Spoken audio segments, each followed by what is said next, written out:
I'm Lou, and today I'm going to show you how to build this double barrel stove that you can use for heating, cooking, and smoking. I got this kit on Amazon, but I also saw the same thing at my hardware store. We'll start with a barrel, the kit, a grate, and some pipes. You should always pull the cork before you cut a barrel or they can explode. If they contained a highly combustible substance, it's best to fill them with water before you cut. I centered the door frame on the end of the barrel and I'll trace it out with a Sharpie. And now we'll cut it out with an angle grinder.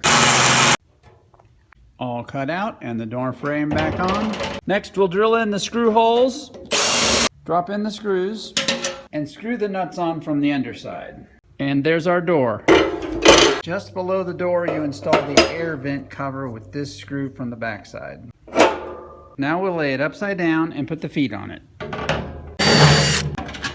And we have feet. Our chimney collar goes back there. I'll trace it in with the Sharpie and cut it out. Drill the screw holes, and drop in the screws. Make sure you buy a grate that fits through your doorway. With the stove all built, we're ready for the black chimney pipe, and if you just want a single barrel stove, fast forward through this next section. Unfortunately, these stoves blow 50% of the heat right up the chimney. So I bought a double barrel kit, which comes with this connector, these feet, you put on a second barrel, and a new exhaust flange for the top. The double barrel stove puts a lot more heat in the room.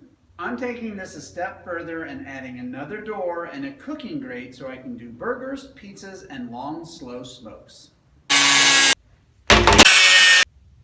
These stainless self-drilling screws are way easier than the ones that came with the kit. You'd think those two flanges would be long enough to fit directly together, but you need a 3.5-inch piece of straight pipe between them. Double barrel complete with the oven door, and in here we will put the cooking grate. And what good oven doesn't have a thermometer?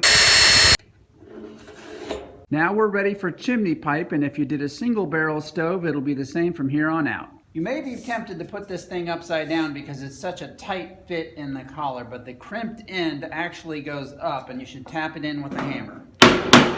I've taken it outside so we can burn out any chemicals. We'll give it a little air.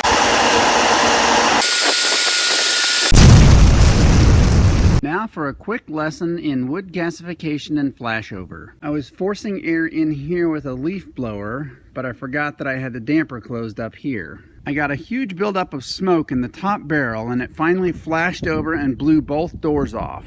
You can see it bent this latch out as it blew open the bottom door.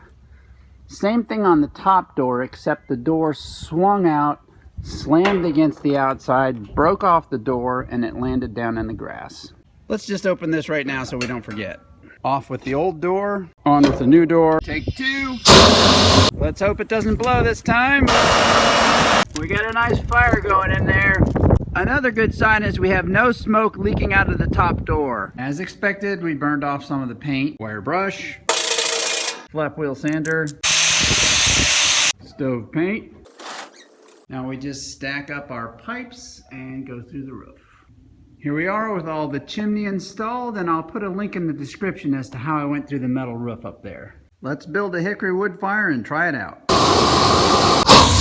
Looking good. This thing is throwing a lot of heat. The bottom barrel is at 430 degrees and the top barrel is at 245. I had to crack the door open to get a little more air, but we got our temperature up to 400 degrees. I have to tilt a little bit, but in goes our pizza. 20 minutes later, we have pizza. And still at 400 degrees. Now we'll do burgers. Flip. Looking good. Delicious. Now we'll smoke some boneless ribs. We got a nice steady 225. In go the ribs. Out they come. And they're foil wrapped for the rest of the cook. So how'd we do? Looks pretty tender. Lots of good pink smoke ring. And it tastes awesome. Thanks for watching and good luck building your double barrel smoker.